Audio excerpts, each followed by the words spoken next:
Ay, magandang hapon mga kadungski, magandang hapon. Magandang hapon lahat sa lahat. Dito ako ngayon sa sa junk shop ng kumpare ko. Dito sa may San Mateo. Ito yung junk shop niya. Dito ako naabutan ng lockdown. Itong lugar na to. Ito yung isang truck, may karga na. Yung isang truck umalis pa. Kukunin yung bata. Sa kumparing Marlon ko to. Matagal na sila rito. Babu, update lang tayo. Babu. Lakas ng junk shop dito.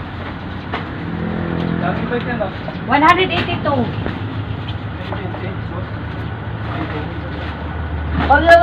Sunod yung nagbenta rito mga lodso.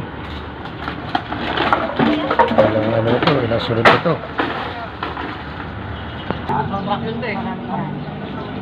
Maramihan, dalang kilo. Mga lodso, mga kadungski. Sunod ang dating ng kalakal. Kaysa mabubulok lang. Ito mga yero.